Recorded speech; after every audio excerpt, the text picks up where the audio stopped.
اخواتي وحبايبي في كل مكان، السلام عليكم ورحمة الله وبركاته. معاكم اخوكم ابو بط، والنهارده هنتكلم عن المساجد اللي موجودة على العملة المصرية. في مصر العملة مش بس وسيلة للشراء والبيع، لكنها بتعكس تاريخنا وتراثنا الغني. لو بصيت على فئات العملة المصرية هتلاقي مساجد عظيمة موجودة على كل ورقة نقدية تقريبا، وكل مسجد فيهم ليه قصة وتاريخ بيمثل جزء من حضارتنا الإسلامية. خلينا احكي لك عن المساجد دي بالتفصيل. الربع جنيه جامع السلطان قايتباي. الربع جنيه المصري عليه صورة جامع السلطان قايتباي. الجامع ده موجود في منطقة القرافة بالقاهرة، واتبنى في القرن ال15 في عهد السلطان الأشرف قايتباي. المسجد ده بيعتبر من أجمل الأمثلة في العمارة المملوكية، وبيتميز بزخارفه الجميلة والتصميم الرائع. قايتباي كان من السلاطين المماليك اللي ليهم بصمة كبيرة في التاريخ العمارة الإسلامية في مصر.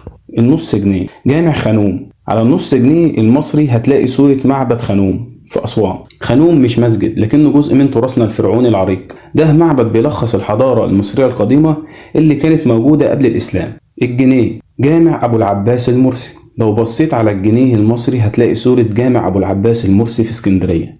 الجامع ده اتبنى في القرن ال18 تخليدا لذكرى الشيخ أبو العباس المرسي، واحد من أشهر الأولياء في مصر. المسجد ده بيتميز بتصميمه اللي بيجمع بين الطراز المغربي والإسلامي، وبيعتبر واحد من أهم معالم اسكندرية. الخمسة جنيه جامع الإمام الحسين. الخمسة جنيه عليها صورة جامع الإمام الحسين اللي موجود في منطقة الحسين بالقاهرة. الجامع ده بيعتبر من أقدس الأماكن في مصر، وبيتقال إنه بيحتوي على رأس الإمام الحسين حفيد النبي صلى الله عليه وسلم عليه الصلاة والسلام. الجامع ده ليه مكانة خاصة عند المصريين، وبيجمع حوالينه ناس كتير في المناسبات الدينية. العشرة جنيه جامع الرفاعي. على العشرة جنيه المصري هتلاقي صورة جامع الرفاعي اللي موجودة في منطقة القلعة جنب مسجد السلطان حسن. الجامع ده اتبنى في القرن ال19 بأمر من الخديوي إسماعيل لإحياء ذكرى والدته خيرية هانم. تصميمه المعماري بيجمع بين الطراز المملوكي والإسلامي الكلاسيكي، وبيعتبر من أجمل المساجد في القاهرة. ال20 جنيه جامع السلطان حسن. ال20 جنيه عليها صورة جامع السلطان حسن. الجامع ده بيعتبر من أعظم المساجد في العالم الإسلامي، واتبنى في القرن ال14 في عهد السلطان حسن بن الناصر ابن محمد ابن قلاوون. المسجد ده معروف بضخامته وتفاصيله المعمارية الدقيقة، وبيعتبر من أهم معالم القاهرة الإسلامية. ال50 جنيه مسجد أبو حربية.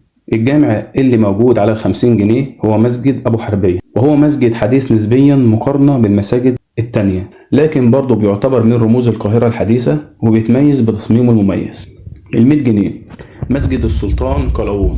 ال100 جنيه عليها صورة مسجد السلطان قلاوون، والجامع ده موجود في منطقة بين القصرين في القاهرة الفاطمية. المسجد ده بيعتبر من أقدم المساجد في مصر، واتبنى في القرن ال13 في عهد السلطان قلاوون.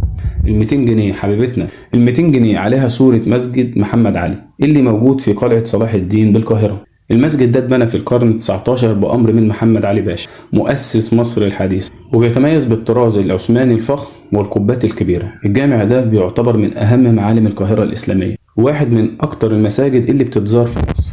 كل مسجد من المساجد دي مش بس مبنى جميل، لكنه كمان جزء من تاريخنا وحضارتنا. العملة المصرية بتربط بيننا وبين تاريخنا من خلال الصور دي، وكل ورقة نقدية بتحكي حكاية عن مصر وزمانها. وبكده وصلنا لنهاية فيديو النهاردة. أتمنى يكون الفيديو عجبكم. لو لسه مكمل معانا لنهاية الفيديو يا ريت ما تنساش تشترك معانا في القناة وتفعل زر الجرس عشان يوصلك كل جديد. أشوفكم على خير، مع السلامة.